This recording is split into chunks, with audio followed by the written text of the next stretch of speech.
Hi Earth Signs, Taurus, Virgo, and Capricorn. Welcome po sa ating channel. At ito yung Daily Gabay Tarot Love Reading for October 19, 2023. Please be reminded that this is general reading po, so maaari kayong makarelate o hindi.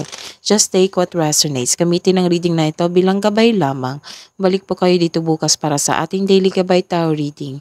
Please like, subscribe, and click bell button for notification para po updated kayo sa Daily Tarot Reading natin. Para po sa gusto magpa-reading, maaari niyo pong makuha ang link nasa description box po ito. Message nyo lang po ako sa Messenger. Maraming salamat po.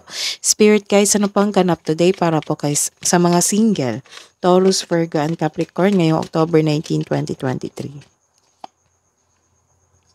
You are dating someone na you are receiving unconditional love by your admirer, yung kadate nyo. You are receiving affection. You are falling in love sa inyong kadate. Some of you naging frustrated. Opo. Nagkaroon din kayo ng lack of confidence na makita siya. Opo. Nakaramdam kayo ng selos. Hulog na hulog ka sa kanya. Kaya nakaramdam ka ng selos. Sa mga may relasyon, you are welcoming love. So may parating dito na something makaka-bloom ng inyong romance. You are getting together, so kakauwi lang yung partner or pauwi na yung partner. Nagkaroon ng new beginnings dito.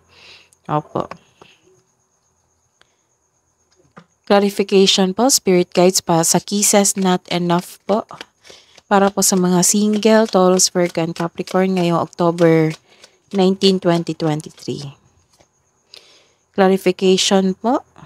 Clarification po sa 3 of Wands. Clarification po sa 3 of Wands. Wow. Clarification po sa Heart with the Kick and Coffin para po sa mga may relasyon. Clarification po sa reverse card, the Lovers. Clarification po. Nagkaroon ng self-growth dito and expansion. Maaring sasagutin niyo po siya kasi hulog na hulog ka sa kanya. You've met someone exciting through friends or sa mga activities. So magkikita talaga kayo nito. Hulog na hulog ka sa kanya. This card tells you na huwag madaliin upang magkaroon ka ng relasyon. Kailangan magkaroon kayo ng same vision for the future upang sa gayoy magkaroon kayo ng isang healthy relationship soon. So bago nyo sagutin sana, kilalanin nyo muna kung nagkaroon ba ito ng same vision sa inyo para sa future relationship nyo para magkaroon ito ng healthy relationship soon. This is a reverse card. Nagkaroon dito ng frustration. Opo, nagkaroon ng overcommitment dito na hindi niya naayos yung commitment niya. Nalilito ka rin sa desisyon mo. Na hindi nagkaroon ng disharmony dito. Hindi nagkaroon ng balance sa inyong relationship. Kasi isa sa inyo naging dependent sa partner nyo. May celebration sana kayo ngayong araw na ito sa inyong relasyon.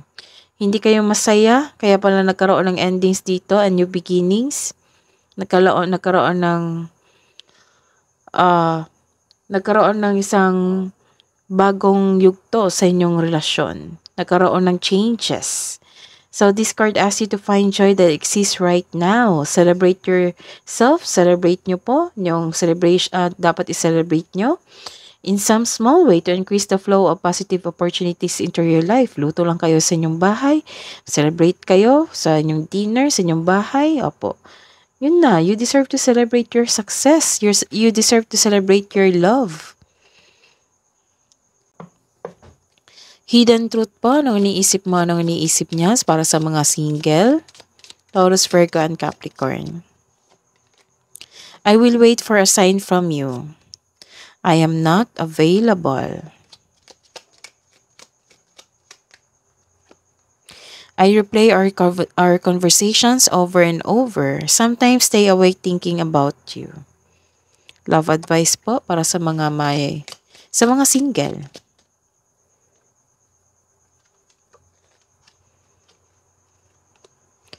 Love advice po para sa mga single.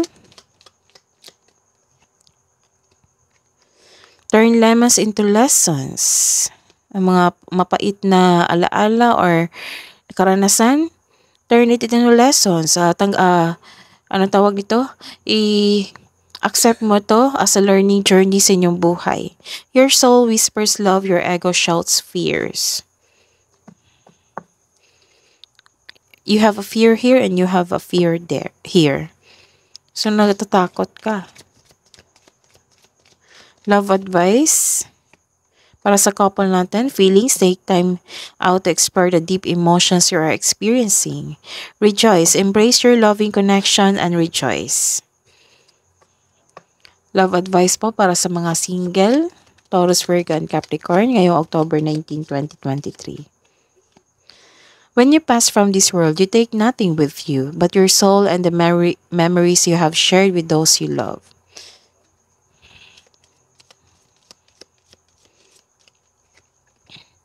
A message for you. I'm thinking of you this very moment. Your love fills me with light. I love you. That is your reading today, Earth signs, Taurus, Virgo, and Capricorn. Well, please like, subscribe, and click bell button for notification para po updated kayo sa daily tarot reading natin. Maraming salamat po.